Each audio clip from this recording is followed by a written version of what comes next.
Om Swastiastu teman-teman. Hari ini hari keempat di karantina.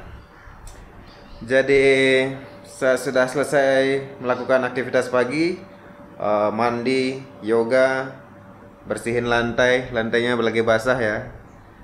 Nah ini dia si Mas Prawin sedang yoga. Now tell me how many hours you sleep? 10 hours? 12 hours? 6 to 7 hours. Oke, 6 to 7 hours. Jadi Mas Prawin ini dia selalu kebangun gara-gara saya bikin berisik. Jadi pagi-pagi saya nyetel sloka, dia masih tidur, saya udah bangun. Lihat tuh bagaimana dia yoga tuh. Karena ya. Yoga is warm up. Warming up. Jadi karena efek virus corona ini, semua orang sekarang itu menggemari yoga, mengkonsumsi immune booster gitu ya, supaya tercegah apa ya namanya itu, supaya tidak dihinggapi oleh virus coronanya lah, pokoknya begitu. Termasuk saya sih. Jadi ini dia juga yoganya adalah sempat tidur nih. Nonton dia yoga bentar. Mr. Pravin is a yoga master. Now let's see what he will do. Yeah. What asana is that? Halasana. Halasana. It's not properly halasana. Properly, that is that. Space. Jadi kemarin pas hari ketiga tidak banyak aktivitas yang saya lakukan. Karena kemarin itu saya sebagian besar waktu seharian itu saya habiskan untuk ngetik ya. Jadi saya itu menerjemahkan silabus yang berbahasa Sanskerta, terminologi yang berbahasa Sanskerta ke bahasa Inggris gitu. Oke teman-teman, jadi ini adalah hari ketiga karantina petang hari ya. Jadi ini kebetulan baru selesai mandi. Di sini di kamar sebelah ini ya teman-teman, itu ada 2 orang teman saya yang juga karantina. Jadi biasanya kami itu akan saling mengganggu dengan cara seperti ini ya teman-teman. Tunggu balasan ya.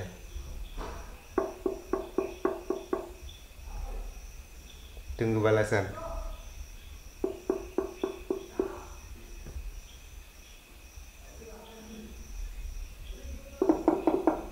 Dibalas ya.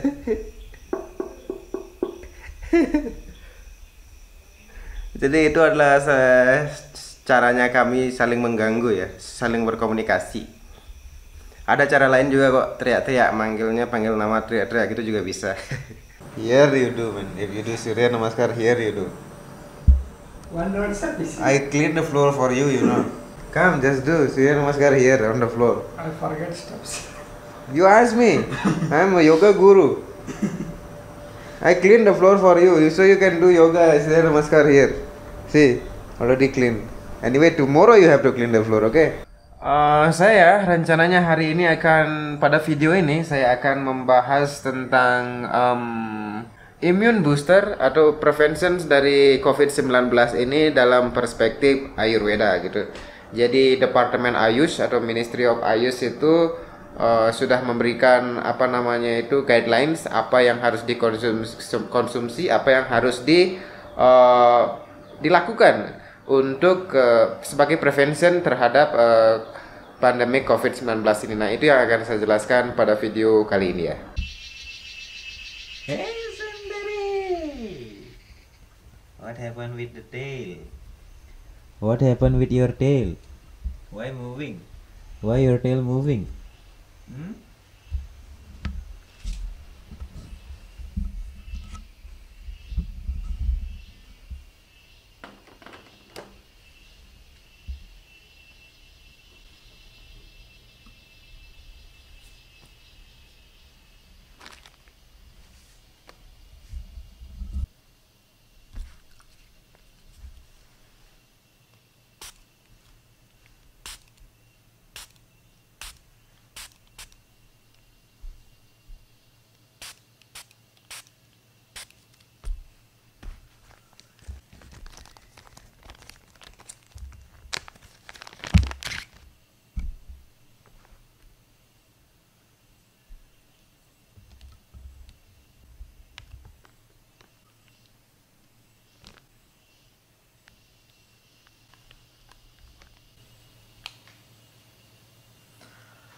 Oke teman-teman, saya sudah siap mau membahas tentang apa namanya, apa ya bilangnya itu, saran-saran dari Departemen Ayush atau Ministry of Ayush tentang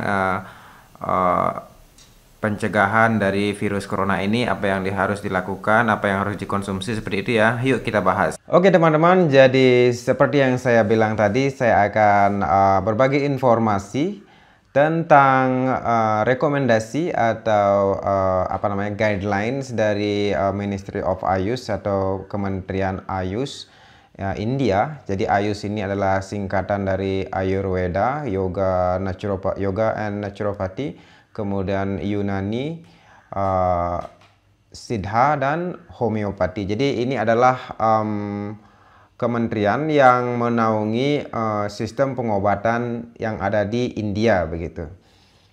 Oke, nanti akan saya bahas di lain waktu apa itu Ayush. Jadi Ayush ini memberikan rekomendasi terkait dengan pencegahan dan apa namanya, untuk meningkatkan imunitas agar, maksudnya semasa pandemi corona ini, pandemi COVID-19 ini, agar imunitas dalam tubuh kita itu terjaga dan meningkat sehingga terhindar dari infeksi virus corona ini.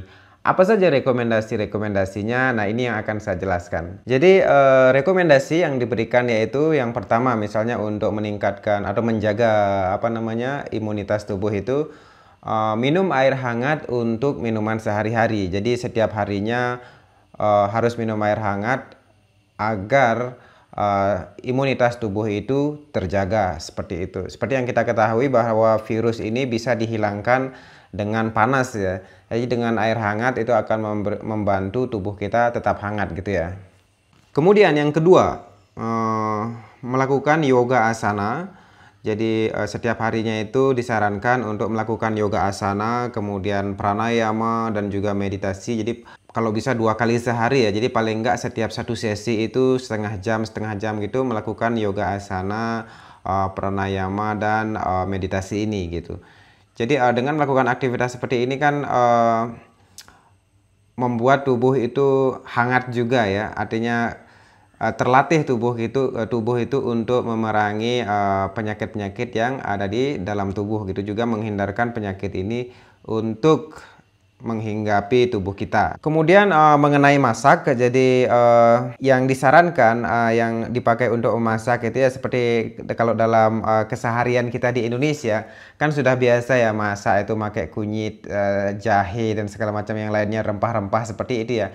Di sini juga sama, jadi disarankan masak itu bumbu-bumbu yang dipakai itu harus pakai kunyit, kemudian pakai bawang putih, kemudian pakai jinten putih juga. Jadi kalau di sini dibilang itu jiraka, saya nggak tahu apa itu terminologi bahasa Indonesianya, tapi saya cari-cari tadi di Google itu katanya namanya jinten putih gitu. Jadi kalau di India itu sudah umum sekali ya memakai jinten sebagai bumbu masak ya, karena memberikan bau harum untuk masakan ya. Kemudian kalau produk-produk Ayurveda yang bisa dikonsumsi untuk meningkatkan imunitas ini, meningkatkan kekebalan tubuh ini ya, di sini disarankan yaitu mengkonsumsi Chyawanprash namanya. Chyawanprash ini adalah produk Ayurveda yang berfungsi untuk ya emang untuk fungsinya untuk ini imunitas ya. Jadi Chyawanprash ini bahan utamanya yaitu buah namanya Amalaki. Kalau di Indonesia itu kalau nggak salah di beberapa tempat itu disebut dengan Amalaka, kemudian ada bilang Amoloko gitu juga. Saya cari-cari di Google, bahkan di Indonesia itu seperti di Bali itu ada ternyata. Kemudian yang saya sempat itu apa namanya, ada orang yang ke komentar di channel YouTube saya, katanya di Aceh itu ada orang Aceh yang sudah membuat teh Amalaki namanya. Jadi teh yang dibuat dari buah Amalaki ini. Jadi ini yang perlu dikonsumsi, Chyawanprash ini. Jadi kalau misalnya teman-teman di sekitarnya itu ada buah Amalaki, itu bisa saja langsung dikonsumsi, bisa dikonsumsi mentah maupun dimasak gitu, dengan diolah ya, jadikan bahan makan dan jadikan makanan begitu. Jadi buah Amalaki ini kaya akan vitamin C ya. Jadi kaya vitamin C, dan teman-teman tahu kan vitamin C itu sangat bermanfaat sekali untuk tubuh gitu. Kemudian rekomendasi selanjutnya adalah agar meminum minuman herbal ya. Maksudnya minum herbal ini kayak teh herbal seperti itu, kemudian jamu. Kalau di dalam terminologi Ayurvedanya disebut dengan kashaya atau kada. Jadi dalam bahasa Indonesia kurang lebih korelasinya itu jamu. Jadi minum jamu dari bahan-bahan herbal gitu. Jadi di sini disarankan atau direkomendasikan agar minum teh herbal yang terbuat dari tulasi. Tulasi ini di Indonesia ada kok. Jadi kalau misalnya di Jogja ya, misalnya itu tulasi ini banyak sekali ditemukan di pinggiran-pinggiran sawah ya. Saya nggak tahu kalau di tempat teman-teman tuh kayak mana, tapi di Indonesia gampang sekali didapatkan. Kemudian minuman yang terbuat dari minuman kayu manis ya, jadi kayak seduhan kayu manis itu bermanfaat. Kayu manis ini kan kalau untuk masak juga umum ya, misalnya untuk rempah-rempah masak itu umum. Bahkan dulu waktu di Indonesia saya pernah beberapa kali gitu membuat susu yang susu kayu manis begitu. Jadi nyeduh susu tapi diisi dengan kayu manis gitu. Jadi susunya dicampur dengan kayu manis. Jadi kulit kayu manis itu misalnya ya direndam gitu di susunya. Jadi ini bermanfaat untuk meningkatkan imunitas tubuh ya. Kemudian minuman yang dicampur dengan dengan merica hitam ya. Jadi bisa dijadikan berupa teh gitu ya. Jadi merica hitam ini kayak ditumbuk, merica hitam ini ditumbuk kemudian diseduh, dijadikan teh gitu ya bisa. Jadi ini yang dikonsumsi. Kemudian minuman jahe hangat. Nah, kalau teman-teman yang di Jogja dan di Jawa Tengah ini tentu sudah umum ya minuman jahe hangat ini. Di angkringan sangat mudah ditemukan. Nah, ini juga disarankan. Jahe hangat ini sendiri bisa dibuat baik dari jahe kering atau dari jahe segar ya. Kalau dari jahe segar ini bisa dibuat dengan cara dikupas, kemudian digeprek, bisa direbus dulu atau langsung diseduh ya tanpa direbus. Jadi diseduh dengan air hangat gitu juga bisa. Dicampur dengan gula secukupnya sesuai dengan selera gitu ya. Itu bisa dibuat seperti itu. Kemudian kalau yang jahe kering biasanya sudah bubuk ya. Banyak kok yang jual tuh. Kalau di Jogja itu gampang sekali mendapatkannya, dan di tempat lain juga sama kayaknya ya. Jadi tinggal diseduh, bubuknya diseduh secukupnya, dikasih gula secukupnya, diseduh dan diminum gitu ya. Sangat bermanfaat sekali untuk menghangatkan tubuh. Jadi untuk membuat minuman-minuman ini yang saya sebutkan barusan dibuat sesuai dengan selera. Jadi bisa ditambahkan dengan gula Jawa ya. Gula Jawa, kalau orang Jawa sebutnya gula Jawa, kalau orang Bali sebutnya gula Bali begitu. Kalau di daerah lain nggak tahu sebut apa, tapi intinya gula Jawa, gula ya, bukan gula ya. Gula yang dibuat dari air nira ya. Jadi ditambahkan itu, ditambah juga dengan jeruk lemon ya, perasan jeruk lemon sesuai dengan selera, apakah suka atau enggak. Kalau nggak suka tidak ditambahkan nggak apa-apa, kalau suka ditambahkan malah bagus gitu ya. Itu mengenai minuman yang teh gitu ya, teh herbal. Kemudian itu ada lagi yang disarankan, yaitu minum namanya golden milk gitu ya. Jadi kalau bahasa Inggrisnya golden milk. Jadi kalau diterjemahkan ke bahasa Indonesia jadi susu emas ya. Jadi susu emas. Jadi susu emas ini maksudnya gini, susu yang dicampur dengan bubuk kunyit. Jadi nyeduh susu ditambahkan bubuk kunyitnya. Jadi kan kalau susu sudah dicampur atau air sudah dicampur dengan bubuk kunyit ini kan menjadi kuning keemasan ya. Nah, makanya disebut dengan golden milk begitu. Jadi ini juga dikonsumsi, disarankan untuk dikonsumsi ya. Sangat bagus untuk menghangatkan tubuh. Kemudian ada lagi selain yang untuk dikonsumsi, jadi makanan dan minuman yang ini ya, makanan minuman ini selain untuk dikonsumsi.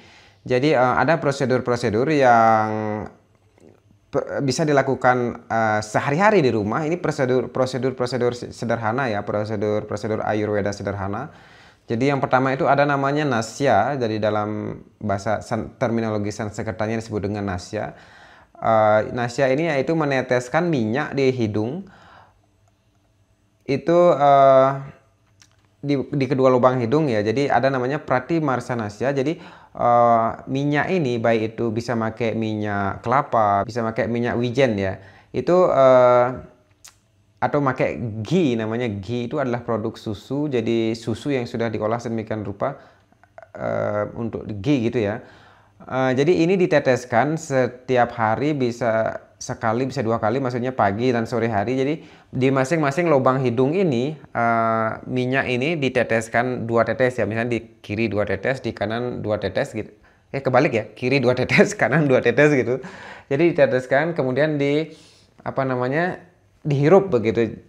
Jadi ini bermanfaat sekali untuk mengobati atau mencegah penyakit-penyakit yang ada di area kepala ini, khususnya area pernapasan ya. Jadi saluran pernapasan kita, jadi sangat bermanfaat sekali.